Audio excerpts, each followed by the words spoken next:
Give it a title, you can call it the Sons of Noah. Genesis chapter 5. I will just introduce it today and see how far we'll go, and then we will continue next week. Genesis chapter number 5, I'm reading from verse 18. And Jared lived 162 years, and he begat Enoch. Enoch.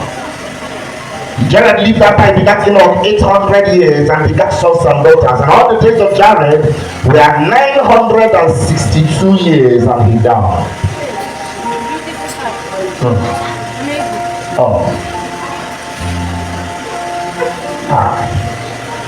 And Enoch 21, and Enoch lived 65 years and begat Methuselah. And Enoch walked with God after he begat Methuselah 300 years and begat sons and daughters. And all the days of Enoch were 365 years. And Enoch walked with God, and he was lost, for God took him. Go to Genesis chapter 6. I'll take it from verse 1, I'll paraphrase, but you can write from verse 1 to 10. And it came to pass, when men began to multiply on the face of the earth, and daughters were born unto them, that the sons of God saw the daughters of men, that they were fair. Some translation will say they were beautiful. They were fair. And they took them wives of all which they chose. And the Lord said, my spirit shall not always strive with man, for that he also is flesh. Yet his days shall be 120 years. Verse 5. And God saw the wickedness of man was great in the earth, and that every imagination of the thoughts of his heart was only evil continually. And when the Lord said, and the Lord said, verse 7, I will destroy man whom I have created in the face of the earth, both man and beast, and creeping things, and the fowls of the air, for it repented me that I have made them. But Noah found grace in the eyes of the Lord. Noah found grace in the eyes of the Lord. And these are the generations of Noah. Noah was a just man and perfect in his generations, and Noah walked with God. Verse 10. And Noah begat 3 sons, Shem, Ham, and Japheth. The sons of Noah. Let me start this teaching by telling us few things you need to know by introduction. After the fall of Adam, part of the agenda of God for creation had to take off immediately to forestall the redemption of man back to what God made us to be. There was a way God created man, created us. We were created to dominate. I called it the 5 mandates of Eden. We were to be fruitful, we were to multiply, we are to replenish, we are to subdue, and we are to dominate. But when Adam sinned in the Garden of Eden, when Adam committed sin, that mandate was lost. And God needed to start a movement to restore back his agenda for the creation of man. And from Adam, there was a lineup of how people moved in Genesis chapter 5, which we call the genealogy, until we come to Jared. Jared was the father of Enoch, the first man that lived on earth and did not die. Enoch lived 365 years on earth.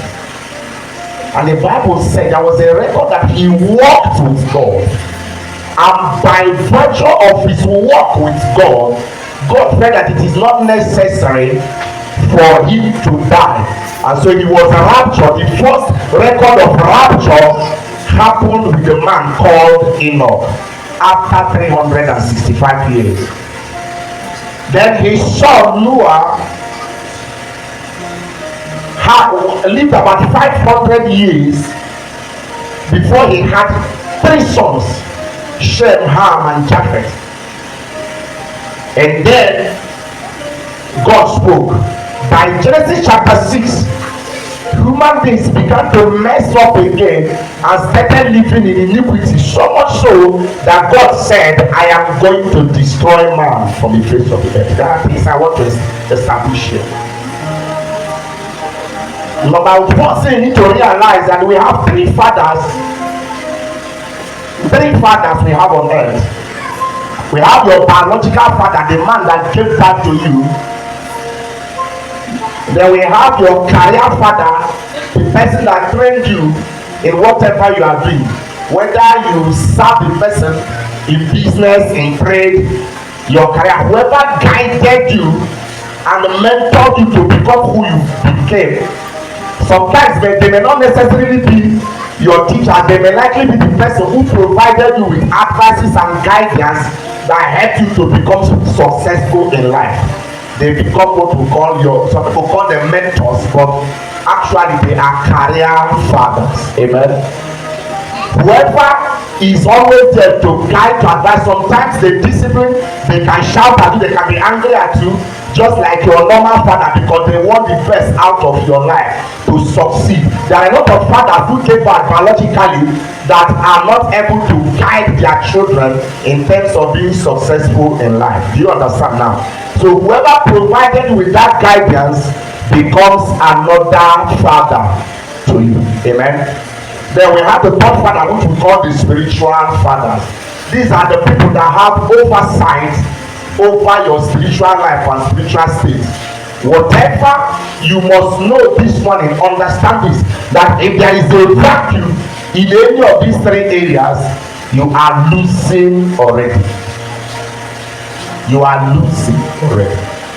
Most times we don't have a choice concerning our biological parents, but when it comes to especially your spiritual and career fathers and leaders, if there is a vacuum, it will definitely affect the result of your life. It will shape how your destiny or the story of your life will be told when you are gone and even while you are still alive. Because without them, you may never get to where you will get. And even if you do, it will take you longer than you ought to. Amen. Hallelujah. And so there are a few things I want to explain in this introduction before we build on it later. I want to look at a few things that will help us in getting this. Number one, I want us to look at the grace of fathers. The grace of fathers. The grace, in discussing this, we need to look at Enoch and Noah. The Bible said that Enoch walked with God. It was because of his walk with God that made God to rapture him alive. So there's no need for your skin to decay in the grave. And there was a record that Noah also walked with God. And I term this inheritance. Fathers leave inheritance to the children. There are things you get from your fathers. And sometimes not all inheritance are tangible, which means there are some inheritance you will not get by touch. For example, when Jacob took the blessing from Esau, he ran away from his father's house with nothing. He did not live with the sheep or the cattle, yet Esau was angry because he took something from the father. There was an inheritance the father removed from himself and dropped on that man called Jacob, which Esau was angry about. It was not tangible, you cannot touch it, but it was superior to what is tangible. Let me say it clearly for you to understand. The intangible inheritance is much bigger and better. It affects your life more than the tangible, and sometimes the intangible can even be negative, which means there are inheritance that can hurt you. So it depends on what the fathers are dropping into your life. And is somebody paying attention? So you need to realize that I can't disgrace. I'm using that phrase, metaphorically, because I want you to understand something, that grace speaks of what a father releases into the life of the son or the daughter that changes that person's life and affects the result of your life, even if it is not tangible. Amen. So we look at Enoch and Noah. One, we saw that they walk with God somehow rested upon Enoch, which he got from rested on Noah, and he got it from Enoch. And the Bible told us that by virtue of the walk that Noah had with God, when God said, I will destroy man. I want to talk about this grace more. God said in verse 7, I am going to destroy man that I created. By that statement, every human being that was created is supposed to die. Do you understand? Which means Noah deserved to die by that statement, because God said, I am wiping out every man I created. Remember that he is God. He has the capacity to create a brand new Adam, a brand new human being to continue. But the Bible said in verse 8, he put the word but, because which means there is an exception here. Am I talking to somebody? I pray that God will give you an exemption in some cases. Somebody is not paying attention. I say, may God give you an exemption in some cases. That when some judgment rests on some people, may you be exempted from judgment. That when some people, doors closes against some people, let there be an exemption in your case. When some people struggle in some areas and they come down, that something about grace will speak in your life to separate you from that situation. Is somebody paying attention? And so the Bible said in verse 6, Noah found grace. Some translation translated it as favor, which means he deserved to go down, but the grace of God kept him. And so he realized in that statement that there was no mention of his 3 sons, but because of grace, his children were preserved. Hey, did you understand? The grace of Noah preserved his children. His children should have died in the flood, but because there is a man who has answered a father to them, what saved the father saved the children. Am I talking to somebody? So we talk about number one thing that the father releases to you is grace. Grace. So when we talk about grace, God is one that chooses to favor you or favor me. Grace comes from God and God alone. And grace is not fair. And there are some things I tell people. 10 people can be qualified for a job. 10 people can be qualified for a position.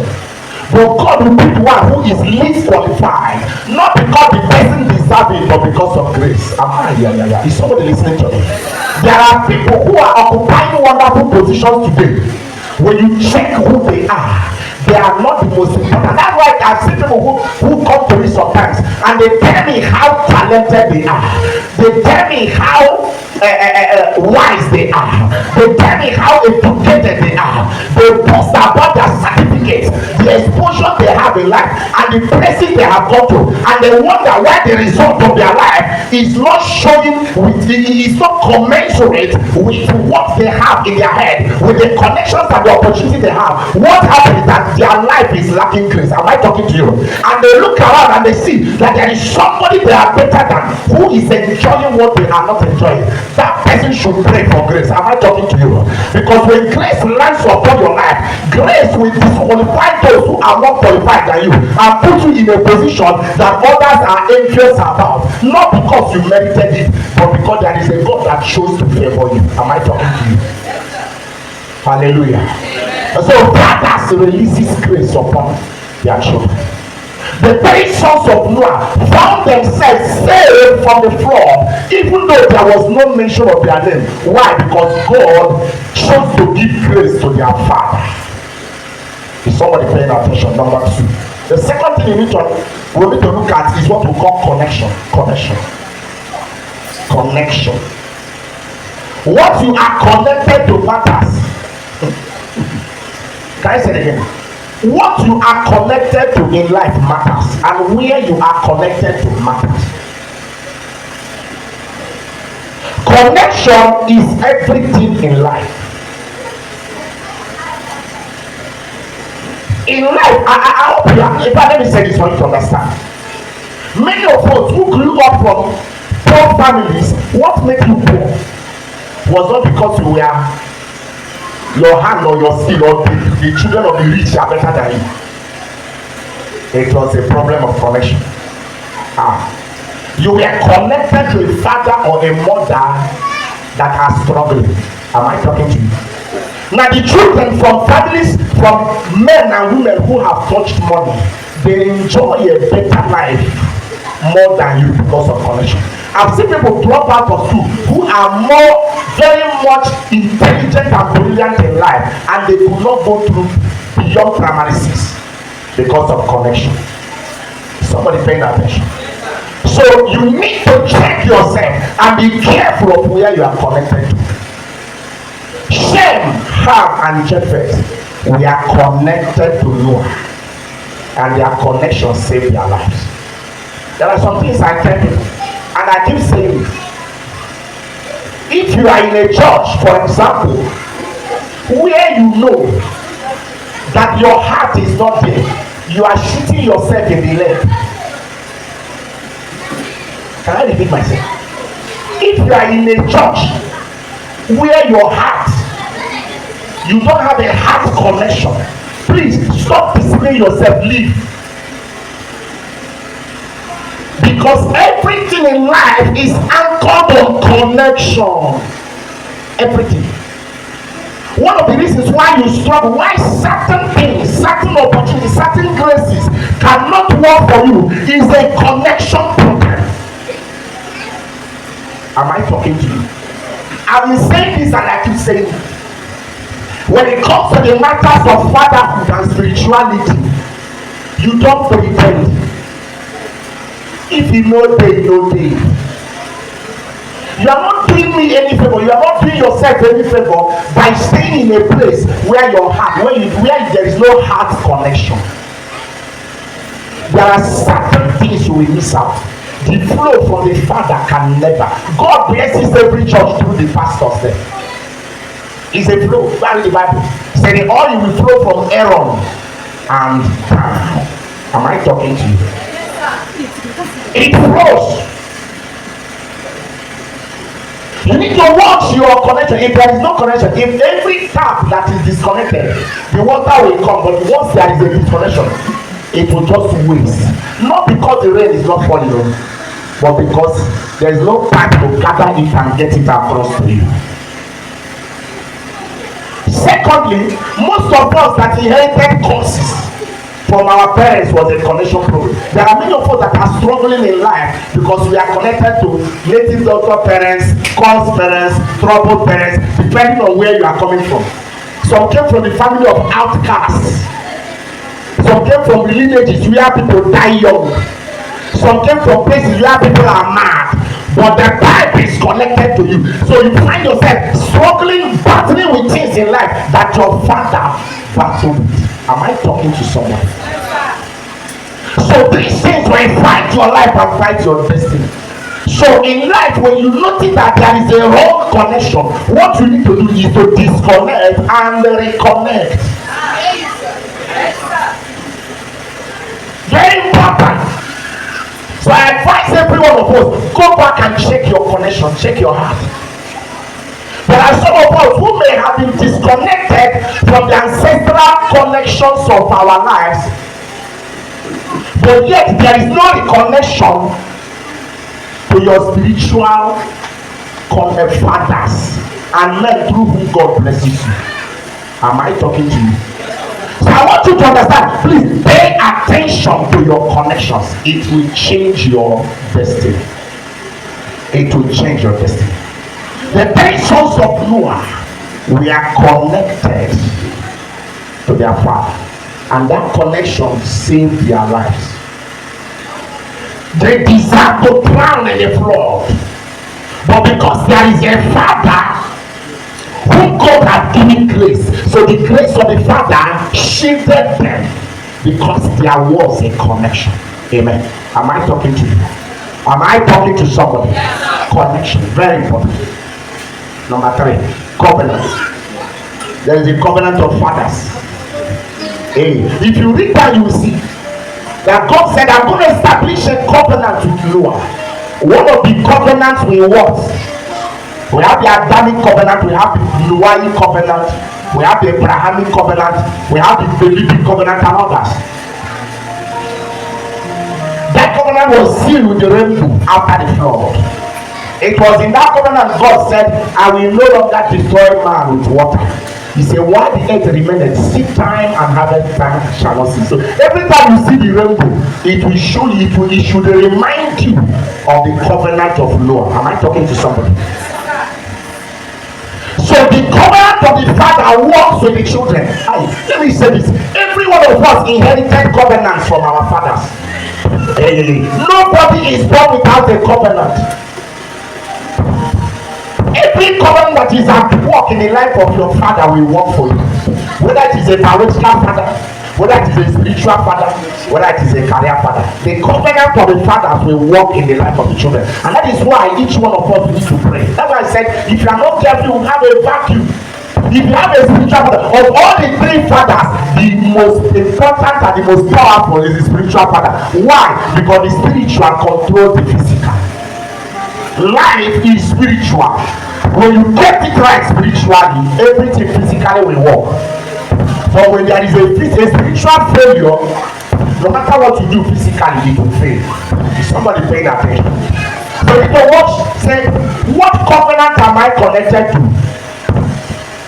If you are lacking a spiritual father, what it simply means is that there is no spiritual covenant of the fathers at work in your life. Let me explain this so that you don't get confused.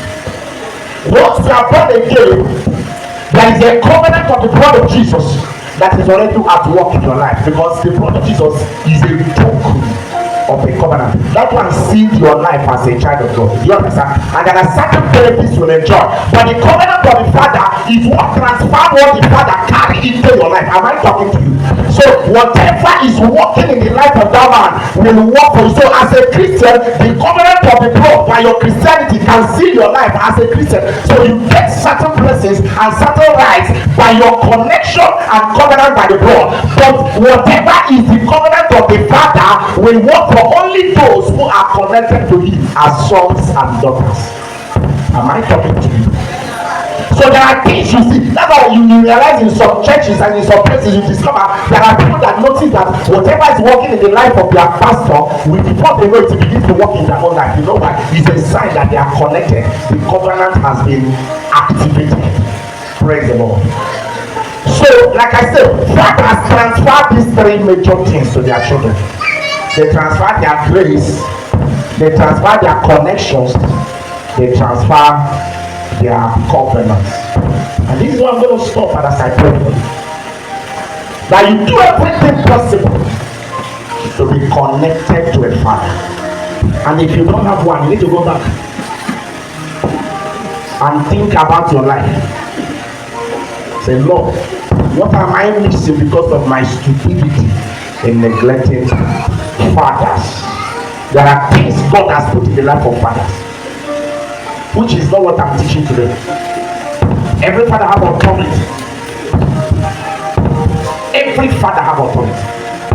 And the pronouncements from their mouths are powerful. You don't do it. Somebody listening to me. I will pray for you now, Master. I want you to bow down your head as we pray. I want you to ask yourself, Lord, do I have this strength? Is it at work? If you are lacking in grace, if you are lacking in connection, if there is no covenant activated, it is time to pray. But the starting point is your repentance. You need to repent. You don't have Jesus. You start with the covenant of the blood of Jesus. Can you just lift up your voice and begin to talk to the Lord? Firstly, you need to repent. Say, Lord Jesus, come into my life. Make up your mind to serve the Lord and be part of what He's doing. Open your mouth and begin to pray. Open your mouth and begin to pray.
Thank you.